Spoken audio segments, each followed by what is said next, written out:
ஒரு கார்த்திகை மாத கருக்கிருட்டு. செங்கல்பட்டிலிருந்து படப்பிடிப்பை முடித்துக்கொண்டு எம்ஜிஆர் அவர்கள் நடுநிசி 12 மணி வாக்கில் காரில் வந்து கொண்டிருக்கிறார்.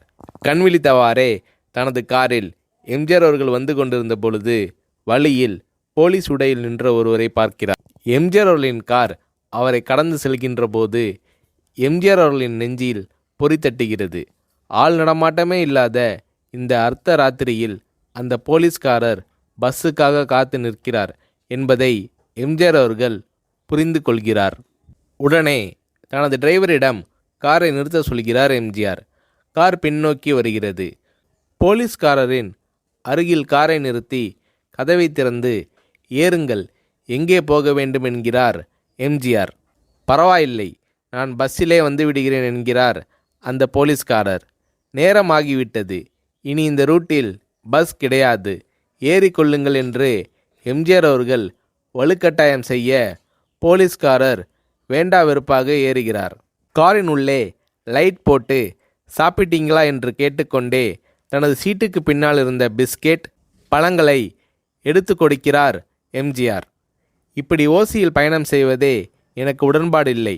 இன்னும் நீங்கள் உண்ண சொல்லி வேறு என்னை இழிவுபடுத்தாதீர்கள் என்று போலீஸ்காரர் மறுக்கிறார். எம்ஜிஆர் அவர்கள் பூரிக்கிறார். இருப்பவனிலிருந்து இல்லாதவன் வரை படித்து பதவியில் இருக்கும் எத்தனையோ பேர் எனக்கு அது வேண்டும் இது வேண்டும் என்று எம்ஜிஆர் அவர்களிடம் வேண்டியதை பெற்று செல்கிறார்கள். ஆனால் சாதாரண பொறுப்பில் இருக்கும் இந்த போலீஸ்காரரின் நேர்மை எம்ஜிஆர் அவர்களை மெய்சிலிர்க்க வைத்துவிட்டது. எம்ஜிஆர் அவர்களின் கார் கத தூரத்தில் வந்து கொண்டிருந்தாலும் காரின் நிறத்தையும் ஒளியையும் மனம் கமலும் ஓடிக்கான் வாசனையையும் வைத்து இது எம்ஜிஆர் அவர்களின் கார் என்றும் கார் சென்ற தடத்தை தொட்டு வணங்குகின்ற அளவுக்கு புகழுடன் திகழ்ந்த நேரம் அது. அரை மணி நேரம் கார் சென்று கொண்டிருக்கிறது.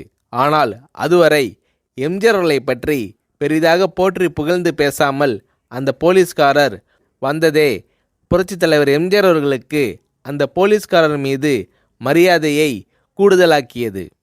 நான் தான் எம்ஜிஆர் என்கிறார் எம்ஜிஆர். கேள்விப்பட்டிருக்கிறேன் என்கிறார் அந்த போலீஸ்காரர். பொன்மனச்செம்மல் எம்ஜிஆர் அவர்களின் முகத்தில் கோபம் இல்லை, பதிலுக்கு பொன்முறுவல் மலர்கிறது. என் படங்களை பார்த்து இருக்கிறீர்களா என்று கேட்கிறார் எம்ஜிஆர். நான் சினிமாவே பார்ப்பதில்லை என்கிறார் அந்த போலீஸ்காரர்.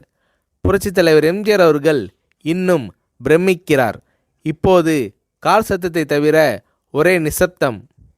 போலீஸ்காரர் தனது வீட்டிற்கு 1/2 கிலோமீட்டர் தூரத்திற்கு முன்பே காரை நிறுத்த சொல்லி இங்கேயே இறங்கிக் கொள்கிறேன் என்கிறார். ஏன், நீங்கள் குறிப்பிட்ட அந்த விலாசம் இன்னும் 1/2 கிலோமீட்டர் தூரம் இருக்கிறதே என்கிறார் எம்ஜிஆர். சாதாரண போலீஸ் உத்தியோகத்தில் இருக்கும் நான் காரில் வந்து இறங்கினால் என் வீட்டிற்கு அருகில் உள்ளவர்கள் என்னை தவறாக நினைத்து கொள்வார்கள். இதுவரை இப்படி நான் யார் காரிலும் ஓசியில் வந்து பழக்கமில்லை. நீங்கள் இவ்வளவு தூரம் செய்த உதவிக்கு நன்றி என்கிறார் அந்த போலீஸ்காரர். புரட்சித் தலைவர் எம்ஜிஆர் அவர்கள் அதற்கு மேல் எதுவும் பேசவில்லை. அவர் எந்த போலீஸ் ஸ்டேஷனில் பணிபுரிகிறார் என்பதை மட்டும் கேட்டு தெரிந்து கொண்டு கிளம்புகிறார். அடுத்த நாள் செங்கல்பட்டு போலீஸ் ஸ்டேஷனுக்கு ஃபோன் செய்து நான் எம்ஜிஆர் பேசுகிறேன் என்கிறார் எம்ஜிஆர். ஃபோனை எடுத்த டிஎஸ்பி உதறலோடும் உற்சாகத்தோடும் தலைவரே வணக்கம் என்கிறார். இரவு சந்தித்த போலீஸ்காரரை பற்றி விசாரிக்கிறார் எம்ஜிஆர். அந்த டிஎஸ்பி சொல்கிறார், நீங்கள் குறிப்பிடும் அவர் இன்று விடுப்பில் இருக்கிறார். அவர் கையூட்டு வாங்காதவர், கடமை தவறாதவர். காவல்துறையின் நேர்மைக்கு இவரே இலக்கணம். வெற்றிலை பாக்கு, பீடி, சிகரெட் போன்ற போதை வஸ்துக்கள், நாடகம், சினிமா போன்ற பொழுதுபோக்கு அம்சங்களை எல்லாம் இவர் அறியாதவர். கல்யாண வயதில் உள்ள 3 பெண்களையும் கரை சேர்க்க முடியாமல் கஷ்டத்தில் இருக்கிறார் என்கின்ற விபரம் டிஎஸ்பியால் எம்ஜிஆர் அவர்களுக்கு சொல்லப்படுகிறது. அவரை நாளை என் தோட்டத்திற்கு வர சொல்லுங்கள் என்கிறார் எம்ஜிஆர். கேட்டுக்கொண்ட டிஎஸ்பி உங்களோடு ஃபோனில் ஆளுக்கு ஒரு வார்த்தை பேச இன்ஸ்பெக்டர், சப் இன்ஸ்பெக்டர் உட்பட எல்லோரும் ஆசைப்படுகிறார்கள். ஃபோனை அவர்களிடம் கொடுக்கலாமா என்கிறார். எம்ஜிஆர் அவர்கள் கொடுங்கள் என்கிறார். பேசுகிறார். அந்த போலீஸ் ஸ்டேஷனே புண்ணியம் பெற்றதாக மகிழ்ச்சி அடைகிறார்கள் அந்த போலீஸ்காரர்கள். மறுநாள் அந்த போலீஸ்காரர் ராமவரம் தோட்டத்திற்கு அழைத்து வரப்படுகிறார். அவரிடம் பேப்பரில் மடித்த பெரிய பணக்கட்டை கொடுத்து, இதை வைத்து உங்கள் பெண்களின் கல்யாணத்தை நடத்துங்கள் என்கிறார் எம்ஜிஆர். போலீஸ்காரர் மறுக்கிறார்.